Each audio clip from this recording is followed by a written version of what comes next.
So a few years ago, I did some research. I looked at a sailing race, a round-the-world yacht race. Identical boats, the only thing different were the crews. And it was fantastic. I got to go and sit and speak to people and hear their stories about their race and what they were experiencing, assuming that I would have difficulty getting their attention because they're back on board, back in port, and there I am with my clipboard. Turns out I was quite a point of interest because I was the first person for them to speak to that wasn't crew, that wasn't the skipper, that wasn't their friends or family. I was a face to just talk at. And in that moment, I got a lot of insight about what it is to work in teams and in leadership under pressure. The winning became a very small part of a race. Now, bearing in mind it is a race. So we assumed we can collect some data, we'd have an output of a race with an end point, and we'd be able to figure what would make an interesting team. But so few people were interested in the actual winning of the race. It became important as the race went on, but as they started, it was either to win, to be in the top 3, so just have a podium, top half, not the bottom half, not last, raising money for charity, raising awareness for charity. And one lady was, I just want to see dolphins and the Golden Gate Bridge, that's winning for me. But one of the skippers, had this, basically he was saying, I want the boat to be a happy boat. I've spoken to the crew and we all agree we want a happy boat. You know, it's really important. I mean, I'd love to win. But I want a happy boat. I really want a happy boat. And if the crew all agree, you know, happy boat, I'd love to win. I mean, I would really love to win, but we've all agreed this happy boat. And as a researcher, I can't coach back. I was like, thinking there's an incongruence in what you're saying and what you're doing.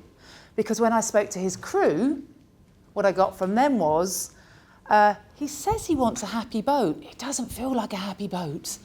Sometimes he shouts at us. And when I asked, why are you shouting at us? He said, I'm not shouting at you, I'm shouting to you. I know the difference between being shouted at and shouted to. So this incongruence of behaviour, of when we say we want something and when we actually behave, is something that really interests me in leadership. So the work that I do, I work with lots of leaders from around the world and different levels of leadership, public sector, private sector, third sector.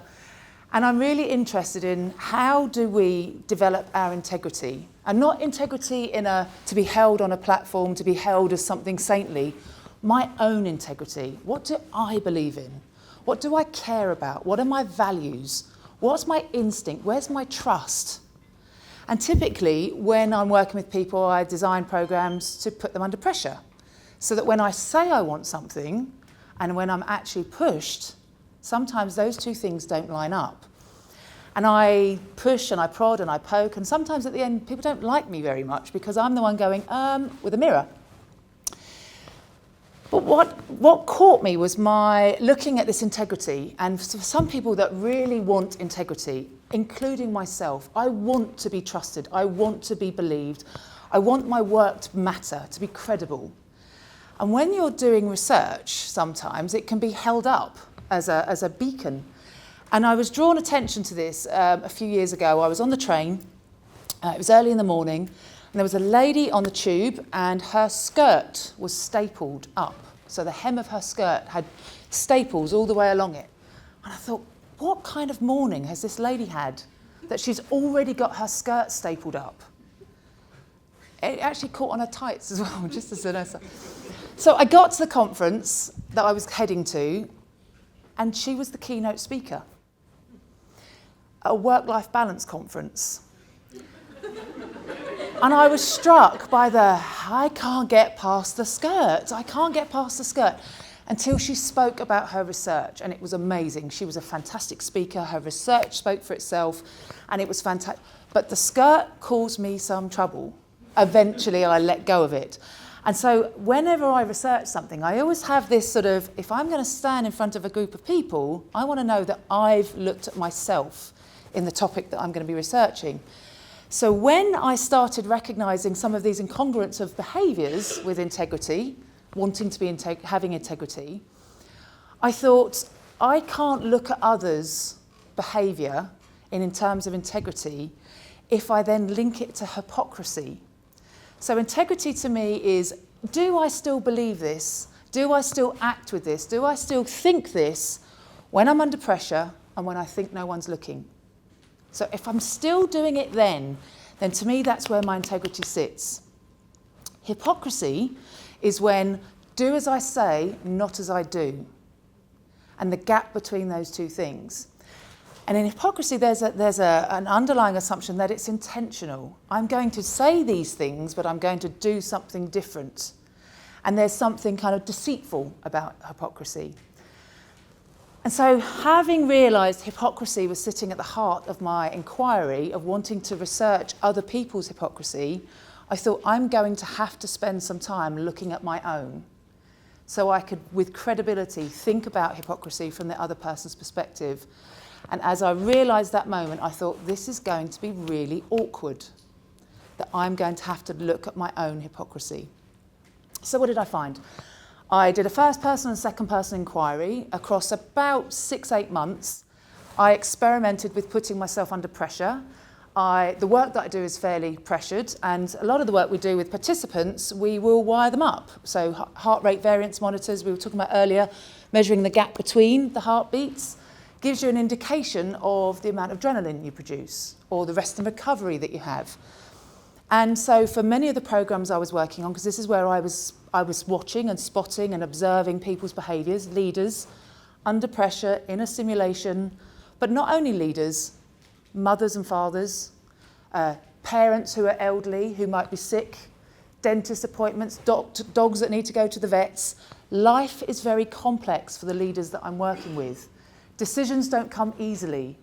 Typically, they need to have all the data. They've got to prove themselves, their board members or whomever. I need to have lots of data, or the platform has to be burning for me to make a decision. The decision in the middle that rests on instinct, on trust, on guts, on experience, never quite feels enough sometimes. So data, platform burning. So we're putting them under quite a lot of pressure in the environment that we're working in. So as part of that, I wore heart rate variance monitors across the programs I was working with. And what I found sort of falls into 3 categories about how we judge others, how we justify ourselves, and also how we judge ourselves. So if I think about judging others, so as I've said, some leaders say one thing, do something else, particularly under pressure. So for example, I'll give you another example. A man I was working with before the simulation, before we put the pressure on, I asked him what kind of person he was. He said, I believe in a great network. I stand back, I see the big picture, and I bring people together. Under pressure, I saw a different side. And afterwards, during the simulation, he came up to me and said, how am I doing? How do you think I'm doing? Can I have some feedback? And I said, oh, how do you think you're doing? Because I was in my kind of how do you think you're doing? And he said, well, I've worked the room, I've worked out where the power is, and now I just need to get close to the throne. Right, okay, I said, so that is quite incongruent with what you'd said before about being this great networker and bringing people together. Oh, I wouldn't do that in the real world. I wouldn't do that in the real world. I said, this is the real world. You are in the real world. This is you responding under pressure. And so we had this moment, and because he was arguing back, and I went under pressure, because I could see the spikes on my adrenaline afterwards, rather than hearing and seeing the incongruence of his behaviour, I began to label him a hypocrite.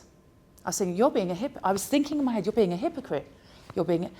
And it wasn't. In that moment, he does have to pay attention to the incongruence of what he's saying and what he's doing, but that doesn't make him a hypocrite. Because there's not an intention behind it. He's not intending to deceive. He's not intending to lie. He's having an experience that he may never have had before. This is a side of him he's not experienced before.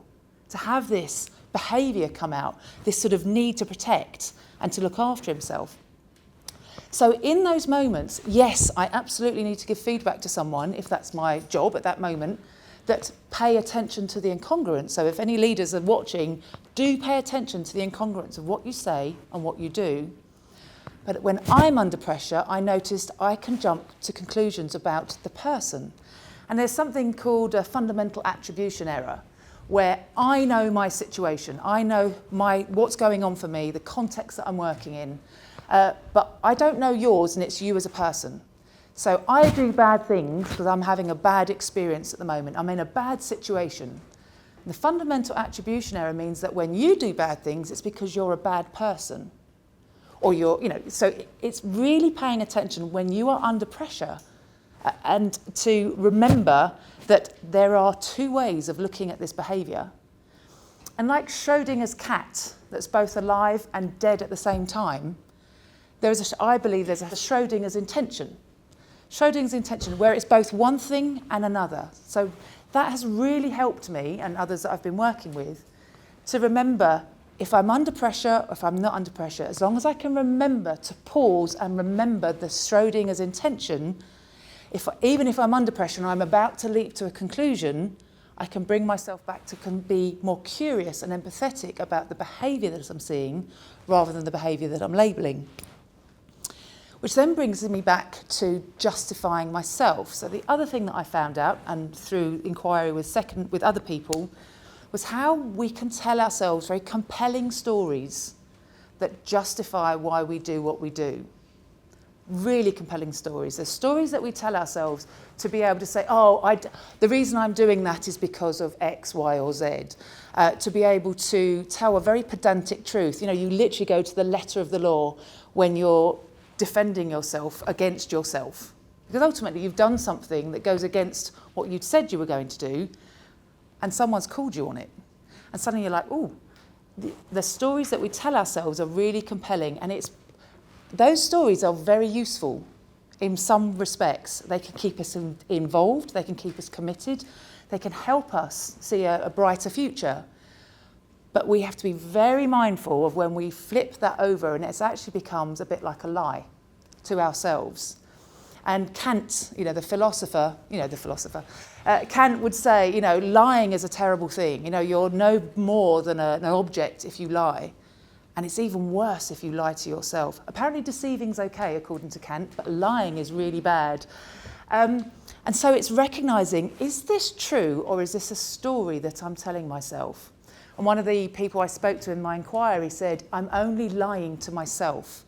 It doesn't matter. It almost doesn't matter about the other person. In those moments of justifying what we're doing, all we're doing is lying to ourselves.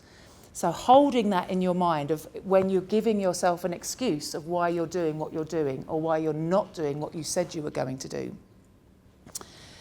And then the final so that can come from a lack of self-awareness. I just don't know about myself in that situation, and I have this very strong concept of who I want to be or who I think I am, and I truly believe it. So when times are good, I do truly believe that the things that I say. It's just under pressure, sometimes that changes, and the gap between the conviction, knowing with conviction and doing with conviction can be quite large when we're under pressure. The more painful side of working with hypocrisy under pressure, or working with integrity, which can lead to hypocrisy under pressure, is the responsibility we put on ourselves when we have our values, when we understand where they go under pressure, we have a good idea of what we really value. And yet in the complex world that we're living in, where things are changing all the time, decisions need to be made, sometimes and often in conflict with each other, wanting to hold on to those values, wanting to hold on to what's really important, yet the environment is forcing us, a bit like the waves. The waves are coming and they're forcing us to make decisions that go against our values. That is a very painful experience. And I can speak from my own experience, but also from the work that I was doing with other people. So, for example, even just a simple going to a coaching session, so work with lots of leaders, to take a 2-hour coaching session. If I was the leader I want to be, I would be with my team now. There's something happening at the office, I should be with my team. But I also have this coaching session for 2 hours that's going to take me away from where I feel like I'm needed, because if I were the leader that I want to be, I would be with them. But I'm not. I'm now going to this coaching session. And this prioritisation of values, when we have such strong values and we really know what matters to us, when the organisation puts us in a position that goes against our values, can be painful. And I do genuinely mean painful. I don't mean a bit uncomfortable. Can lead to some real strong anxiety of trying to keep the values that you value compared with what you're being asked to do.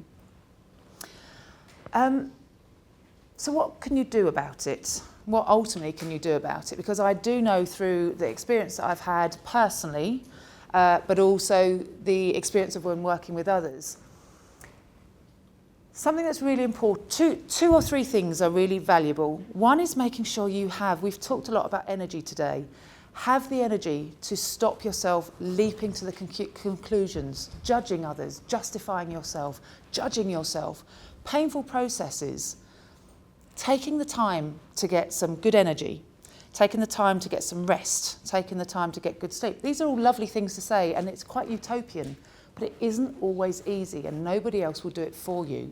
So it's how do you set in some new habits to make yourself have the good time to sleep, to eat well, to drink lots of water.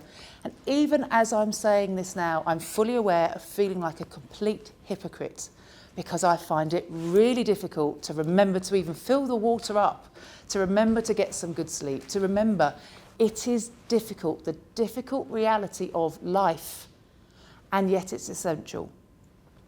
The second part, it's a bit similar to climbing the Matterhorn.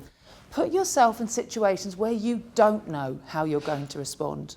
So very often we know what we're good at, we know where we excel, and we know, and I'm going to do this because I can excel even more. Put yourself in situations that you don't know, and sometimes they can be really quite unusual. So some of my best learning about myself was I went to Edinburgh Festival. I wasn't taking part. I was going to visit friends. I went to visit friends who are comedians, and I'd left it too late to book a hotel in the city, because they were now very expensive. The ones that were out of the city were too much effort to go back and forth by bus. And I thought, you know what, I'm open to things. I'm open to experience. I'm open to new people. So I booked a backpackers in the centre of Edinburgh. Turns out I'm not. So 10 bunk beds. Turns out I've got to think about hygiene, because there was one bathroom between 10 of us. And there was a lady in the next bed. It's the most petty example, but what I learned about myself in terms of tolerance, politeness, making excuses, not wanting to say, do you mind not dropping magazines off of the top bunk of the bed at 6 o'clock in the morning? Because she's got her right to be here. This is her space as well as my space. She's entitled to be sending emails not on silent. She's entitled to do that. And rather than say, sorry, would you mind? I was very British, and I stayed very polite, and I didn't say a word. I just ended up collapsing and going back to sleep, because it was just easier than dealing with it. So find ways to put yourself under pressure to work out what values and instincts and beliefs that you have that you may not even know you had, so you don't find yourself faced with incongruence between what you say and what you do. Thank you very much.